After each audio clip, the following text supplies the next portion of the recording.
अस्सलाम वालेकुम। स्टार्ट करेंगे चैप्टर नंबर 1 से, that is research introduction and methodology. सबसे पहले जो आपका चैप्टर है that is introduction to the nursing research. आप एक इंट्रोडक्शन पढ़ते हो, एक बेसिक मीनिंग समझते हो कि रिसर्च है क्या, मेथोडोलॉजी क्या होती है, या रिसर्च कोई क्यों करता है, उसको समझने का। सो रिसर्च इन सिंपल वर्ड्स जो हम पहले भी एक बार डिस्कस कर चुके, साइंटिफिक इन्वेस्टिगेशन इसको कहते हैं। अब इन्वेस्टिगेशन जैसे मैं बता चुका कि इन्वेस्टिगेशन होती है कोई चीज़ जो आपको पता नहीं होती, उसके बारे में आप जानते हो। अब एक तरीका होता है किसी चीज़ के बारे में जानने का, आप क्वेश्चंस पूछते हो, आप मुख्तलिफ़ चीज़ों को रिसर्च करते हो।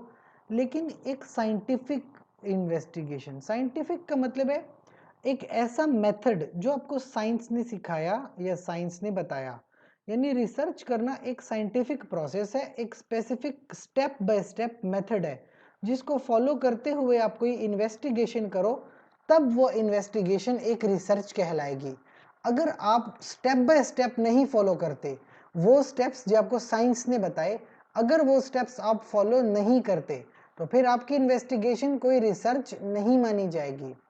रिसर्च होती है search for new facts and ideas, कोई नई चीजें ढूंढना या न्यू आइडियाज को ढूंढना, that is a research. A search for knowledge, यानी आपको कुछ नॉलेज नहीं है, उसके बारे में आप जानते हो, तो एक रिसर्च होती है वो। A movement from unknown to known, यानी वो बातें जो आपको नहीं पता, वो नॉलेज जो आज आपको नहीं है, वो नॉलेज हासिल करना, that is a research. It is also known a voyage of discovery, एक सफर है कुछ चीज दरियाफ्त करने का, it is a voyage of discovery. So ये तो एक सिंपल अल्फाज में हमने देखा है ना। कॉम्प्रिहेंसिव मीनिंग क्या है असल में, अगर आप रिसर्च को डिफाइन करना चाहो बहुत ही कॉम्प्रिहेंसिव वे में, यानी प्रॉपर वे में, तो रिसर्च होती है an organised and systematic way of finding answers to the questions. मतलब क्या हुआ, एक ऑर्गेनाइज्ड तरीका है, एक सिस्टमेटिक वे है, एक खास किस्म का सिस्टम है, एक मेथड है finding answers of the question, यानी कुछ क्वेश्चन होंगे उसके आंसर्स फाइंड करना, दैट इज अ रिसर्च।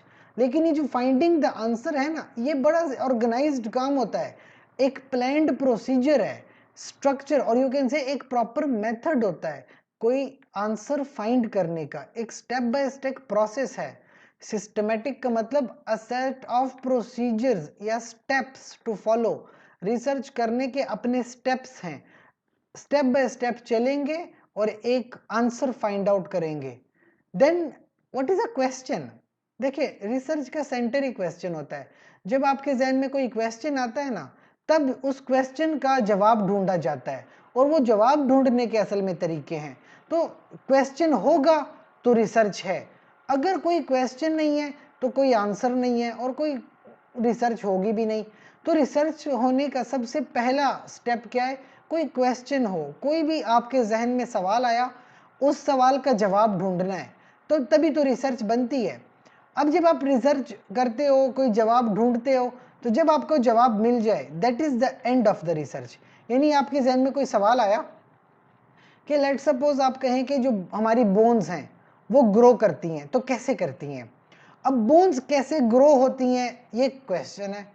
अब आप उसका जवाब ढूंढते हो, मुख्तलिफ आर्टिकल्स पढ़ते हो, एक प्रॉपर रिसर्च करते हो, आखिर में आपको जवाब मिलता है कि इस स्टेप्स के थ्रू बोन्स ग्रो करती हैं, तो वो आपके पास जवाब है। तो जब जवाब आ जाता है रिसर्च कंप्लीट हो जाती है, जब हमें कोई जवाब मिल जाता है। याद रखें जवाब हमेशा यस में नहीं होता, जवाब कभी नो भी हो सकता है। फॉर एग्जाम्पल आप कहते हो कि दो चीज़ें हैं, एक हो गई लेट सपोज आप कहते हो विटामिन डी, बॉडी का विटामिन डी, और दूसरा आपके पास होगी ग्रोथ। अब आपके पास क्वेश्चन है क्या विटामिन डी ग्रोथ पे इफेक्ट करता है, तो इसका जवाब हाँ भी हो सकता है, इसका जवाब ना भी हो सकता है। कि फर्ज कीजिए आपके पास जवाब आया, आपने बहुत सारी चीजें पढ़ी और जवाब आ गया कि हाँ विटामिन डी का ग्रोथ पे असर पड़ता है, तो आपका रिसर्च हो जाएगा कि हाँ दोनों का रिसर्च इफेक्ट है, रिसर्च कंप्लीट है। अगर आपके पास जवाब आ गया कि नहीं, यानी कि विटामिन डी का ग्रोथ पे कोई इफेक्ट नहीं है, तो ये भी आपका जवाब तो नेगेटिव है, लेकिन रिसर्च यहाँ भी कंप्लीट है। आंसर कुछ भी हो सकता है, आंसर यस में भी आ सकता है, आंसर नो में भी आ सकता है। रिसर्च दोनों को मानती है, नो भी कंप्लीट रिसर्च है, यस भी कंप्लीट रिसर्च है। सो ये देखें, इसमें कंप्रहेंसिव मीनिंग आ गया कि रिसर्च एक ऑर्गेनाइज्ड और सिस्टमेटिक तरीका होता है मुख्तलिफ क्वेश्चन के आंसर फाइंड आउट करने का। अब सिंपल वर्ड्स में तो हमने बात की जैसे रिसर्च की कि एक सिस्टमेटिक या रेप्लिकेबल प्रोसेस है, यानी systematic, step by step, replicable यानी आप बार बार इन स्टेप्स को फॉलो करके कोई आंसर निकाल सकते हो। It identifies and defines the problem with in specified boundaries. अब ये जो स्पेसिफाइड बाउंड्रीज होती है ना, ये बड़ी लाजमी है। जब आप कोई रिसर्च करते हो तो आपको पता हो कि कौन कौन से बाउंड्री में रहते हुए आपने एक रिसर्च करनी है। अगर आपको बाउंड्रीज का पता नहीं होगा ना, तो आप अपनी रिसर्च को कंप्लीट नहीं कर पाओगे, क्योंकि आप एक स्पेसिफिक चीज पे रिसर्च करते हो। वेल डिजाइंड मेथड होता है रिसर्च में, एक बड़ा अच्छा मेथडोलॉजी होती है कि डाटा किस तरह से कलेक्ट करना है, जब रिजल्ट आ जाए तो उसको किस तरह से एनालाइज करना है, तो इसके बड़े मेथडोलॉजी होती है। और जब रिजल्ट आ जाता है ना, तो आप जनरलाइजेबल नॉलेज में कंट्रीब्यूट करते हो उसको, यानी जो आपकी फाइंडिंग्स हैं, जो आपका आंसर है, उसकी कंट्रीब्यूशन करते हो, एक जनरलाइजेबल नॉलेज बनाते हो कि अच्छा ये फलाना प्रोसेस इस तरीके से हो सकता है, तो एक नॉलेज आती है। अब अगर आप रिसर्च को ऑक्सफोर्ड डिक्शनरी के मुताबिक डिफाइन करें, तो ऑक्सफोर्ड डिक्शनरी कहती है endeavour to discover facts by scientific study, यानी ये एक ऐसा प्रोसेस है जिसमें आप मुख्तलिफ फैक्ट्स को जानते हो साइंटिफिक स्टडी करके। A course of critical investigation, यानी एक साइंटिफिक या क्रिटिकल इन्वेस्टिगेशन करते हो।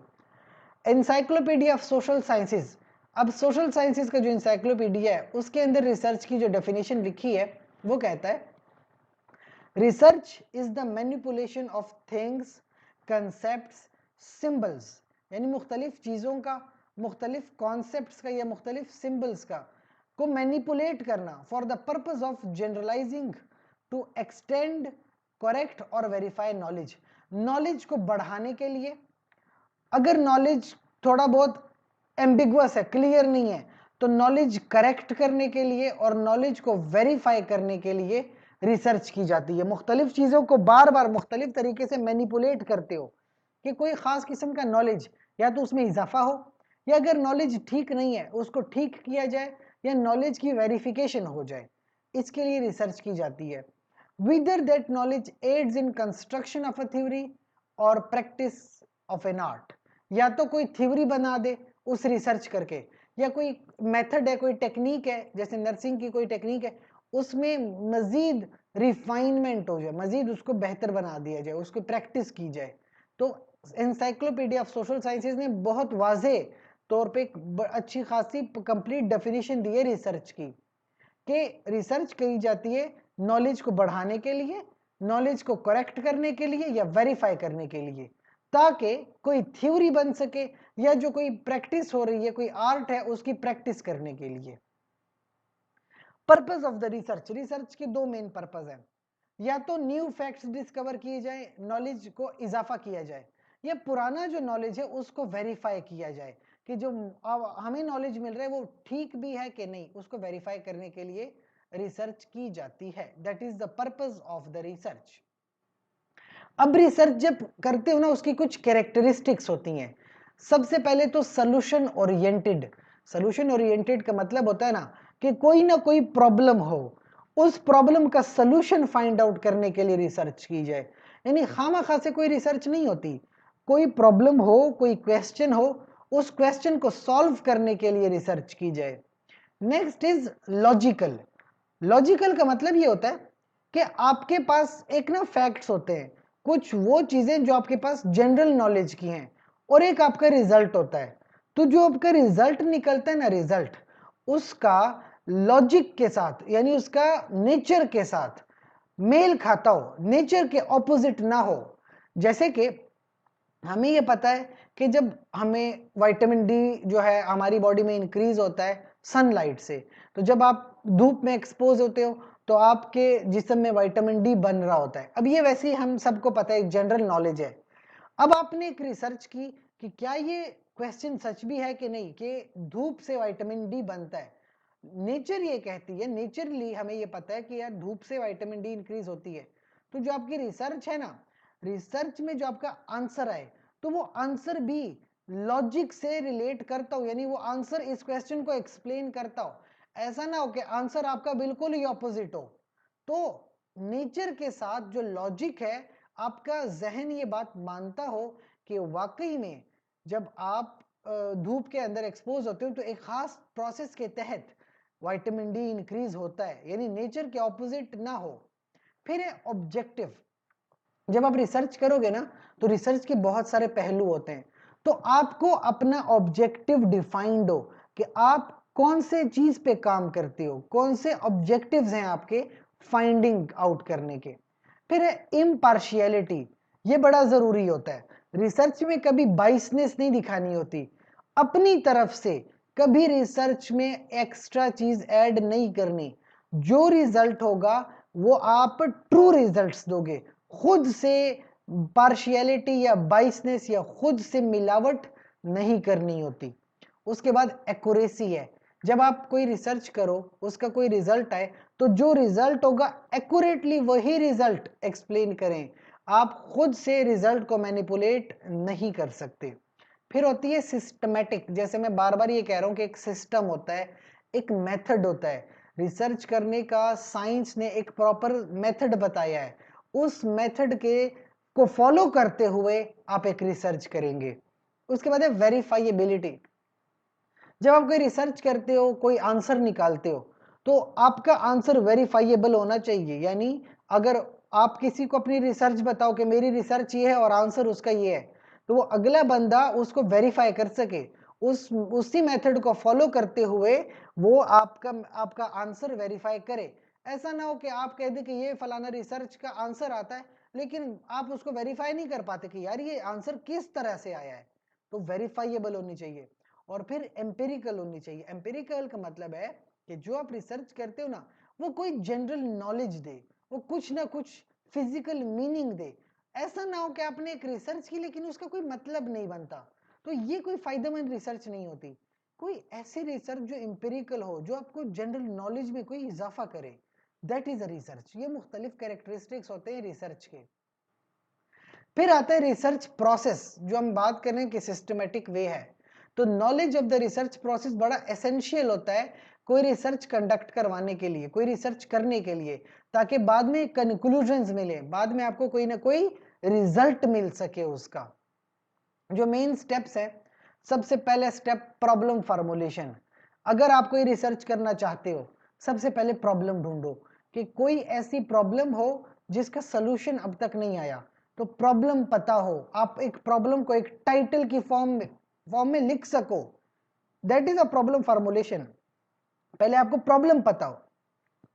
अब आपको प्रॉब्लम पता चल गई, लेकिन अभी आपको यह नहीं पता कि क्या उस प्रॉब्लम का अब तक जवाब है भी कि नहीं। हो सकता है कि किसी दूसरे मुल्क में या किसी दूसरे शहर में किसी और के जहन में भी ये क्वेश्चन आया था जो आज आपके जहन में आया है, उसने पहले रिसर्च की हो और इस सवाल का जवाब दिया हो, तो फिर आपका रिसर्च करना बनता नहीं है क्योंकि उसका जवाब ऑलरेडी आ चुका है। तो फिर आप लिटरेचर सर्वे करते हो। आप क्या करते हो, आप गूगल के ऊपर जाते हो, आप जो है मुख्तलिफ रिसर्च आर्टिकल्स पढ़ते हो, रिव्यू आर्टिकल्स पढ़ते हो उस प्रॉब्लम के हवाले से कि उस प्रॉब्लम पे पिछले लोगों ने काम किया है कि नहीं किया। इसको कहते हैं लिटरेचर सर्वे। इसमें आप क्या करते हो, रिव्यू आर्टिकल्स और रिसर्च आर्टिकल पढ़ते हो। एक तो रिसेंट पढ़ते हो कि पिछले 5 सालों में आपके इस प्रॉब्लम पे कितना काम हो चुका है, कितने लोगों ने रिसर्च की हुई है। रिव्यू आर्टिकल में ना 100 200 लोगों ने आर्टिकल पढ़ के रिव्यू किया होता है, वो आर्टिकल्स पढ़ते हो ताकि आपको पूरा नॉलेज मिले कि फलाना प्रॉब्लम पीछे इतनी ज्यादा उसके बारे में पता चल चुका है और अब ये रिसर्च गैप है, तो लिटरेचर रिव्यू आपको पता चलता है। उसके बाद होती है हाइपोथेसिस। हाइपोथेसिस ये है कि आपने एक प्रॉब्लम थी, उसके बारे में लिटरेचर पढ़ा, अब आपको एक बात जहन में आती है, आपको समझ में आती है कि अच्छा पुराना नॉलेज ये है, प्रॉब्लम ये है, तो आप अपने जहन में एक हाइपोथेसिस बनाते हो कि इन दो चीजों के बीच में ऐसे रिलेशनशिप बन सकता है। तो एक हाइपोथेसिस जब बनता है ना, आप उसको एक सेंटेंस में लिखते हो कि मेरा ये ख्याल है कि फलाना प्रॉब्लम का सलूशन ऐसे होगा, तो आप जो प्रॉब्लम का सलूशन देते हो ना, वो एक हाइपोथेसिस होती है। फिर आप उस हाइपोथेसिस को टेस्ट करते हो, आप एक रिसर्च डिजाइन बनाते हो कि आप इस फलाना प्रॉब्लम का सलूशन ऐसे निकालोगे। एक प्रॉपर रिसर्च डिजाइन होता है। अब जब आपने रिसर्च डिजाइन कर ली कि इस मेथड के तहत आप जो है इस रिसर्च को कंडक्ट करोगे, फिर आते हैं सैंपल डिजाइन। आप क्या करोगे, आप एक सैंपल सिलेक्ट करोगे कि आपने कोई रिसर्च करनी है पिशावर पॉपुलेशन पे, या आपने कोई रिसर्च करनी है केपीके की पॉपुलेशन पे, या कोई रिसर्च पाकिस्तान की पॉपुलेशन पे करनी है। तो सैंपल डिजाइन होता है कि कितने लोग शामिल करोगे रिसर्च में और किस तरह से आप सैंपल कैलकुलेट करोगे। फिर जब सैंपल कैलकुलेट कर लिया कि आपने 500 लोगों को सिलेक्ट कर लिया, अब उन 500 लोगों से डाटा कलेक्ट करना होता है। डाटा कैसे कलेक्ट करते हो, या तो आप क्वेश्चनियर बनाते हो, उनसे क्वेश्चनियर फिल करवाओ, या आप उनके ब्लड सैंपल्स लेते हो, या आप उनके लेबोरेटरी टेस्ट से कोई डाटा लेते हो। तो डाटा कलेक्शन का एक मेथड होता है। प्रॉपर मेथड बताओगे कि आपने फलाने सैंपल से इस तरीके से डाटा कलेक्ट करना है। फिर जब डाटा कलेक्ट कर लोगे ना, तो डाटा की एनालिसिस होती है, एनालाइज करते हो कि आपका डाटा आपको क्या बताता है, वो किस तरह से इंटरप्रिटेशन देता है। तो जब आपका डाटा आपको एक स्पेसिफिक इंटरप्रिटेशन देगा, फिर आप देखते हो कि डाटा ये कह रहा है और आपने एक हाइपोथेसिस बनाई थी। याद हो आपको, मैंने कहा था एक हाइपोथेसिस बनती है कि फलाना प्रॉब्लम का फलाना सोल्यूशन हो सकता है, और अब आपने डाटा निकाला था और डाटा को एनालाइज किया था, और डाटा ने आपको कोई जवाब दिया कि फलाना प्रॉब्लम इस तरह से हो सकती है। तो अब आपकी हाइपोथेसिस टेस्टिंग है कि डाटा क्या कहता है और आपने जो टेस्ट किया है वो किस तरह से है। तो दोनों आपस में मेल खाते हैं कि नहीं खाते, यानी आपकी हाइपोथेसिस वाकई में डाटा के साथ मैच करती है या नहीं करती। फिर आपका जो रिजल्ट आएगा, या तो आपका रिजल्ट आएगा यस, या आपका रिजल्ट आएगा नो। तो दोनों रिजल्ट एक्सेप्टेबल है, यस भी एक्सेप्टेबल है, नो भी एक्सेप्टेबल है। तो इस तरह आप अपने रिजल्ट्स की इंटरप्रिटेशन करते हो कि जो फलाना कोई प्रॉब्लम है, आया वो प्रॉब्लम इस तरीके से सॉल्व हो सकती है या इस तरीके से सॉल्व नहीं हो सकती है। तो आपके पास जो सारा आपके पास जवाब वगैरह आ जाएगा, उसको आप रिपोर्ट में लिख लोगे कि ये मेरे पास एक प्रॉब्लम थी, ये मेथोडोलॉजी मैंने फॉलो की, ये प्रोटोकॉल्स मैंने देखे हैं, और आया मेरी हाइपोथेसिस यस का में आई है या मेरी हाइपोथेसिस का आंसर नो था। ये एक पूरी रिपोर्ट आप लिख लेते हो। सो इसको आप कहते हो रिसर्च प्रोसेस, और ये इस तरह स्टेप बाय स्टेप चलता है। दैट्स वाई हम इसको कहते हैं कि ये एक सिस्टमेटिक प्रोसेस है। फिर सिग्निफिकेंस ऑफ रिसर्च है कि आपने इस तरह किसी प्रॉब्लम का सॉल्यूशन फाइंड आउट किया है, तो इसकी बड़ी सिग्निफिकेंस है। साइकोलॉजी में बहुत ज्यादा रिसर्च होती है लोगों पे, सोशियोलॉजी में बहुत ज्यादा लोगों के ऊपर रिसर्च होती है, सोसाइटी में लोग किस तरह से बिहेव कर रहे हैं, आपस के ताल्लुकात, फैमिली किस तरह से चल रही है, फैमिली प्लानिंग के हवाले से लोग क्या सोचते हैं। ठीक है, इस तरह इकोनॉमिक्स, पूरी रिसर्च इकोनॉमिक्स रिसर्च पे चल रही है, इकोनॉमी किस तरह से इंक्रीज होती है, किस तरह से डिक्रीज होती है, पर पर्सन कितना जो है जीडीपी है, वगैरह वगैरह। जियोग्राफी पे रिसर्च होती है, एजुकेशन पे बहुत ज्यादा रिसर्च होती है। मेडिकल साइंसेज, पूरी मेडिकल साइंसेज जो है वो रिसर्च पे ही आपको पता चल रही है। आप क्योंकि as a nurse medical science से ताल्लुक रखते हो, एजुकेशन से आपका ताल्लुक है, साइकोलॉजी आपके पेशेंट की साइकोलॉजी आपका उससे ताल्लुक है। तो नर्सिंग रिसर्च साइकोलॉजी में भी आ गई, एजुकेशन के हवाले से आ गई, मेडिकल के हवाले से आ गई। इसके अलावा बिजनेस मैनेजमेंट में बहुत सारी रिसर्च है, गवर्नमेंट फंक्शनिंग में बहुत सारी रिसर्च है। तो रिसर्च बहुत सिग्निफिकेंट है, हर शोबे में रिसर्च का बहुत ताल्लुक है। So that was the first lecture आपका रिसर्च के हवाले से। नेक्स्ट लेक्चर आप जानते हैं कि फिर मुख्तलिफ टाइप्स होती हैं, डिस्क्रिप्टिव, एनालिटिकल, अप्लाइड और fundamental, qualitative, quantitative, conceptual versus empirical और कुछ और टाइप्स हैं। तो नेक्स्ट लेक्चर में इंशाल्लाह हम रिसर्च की मुख्तलिफ टाइप्स को जानेंगे।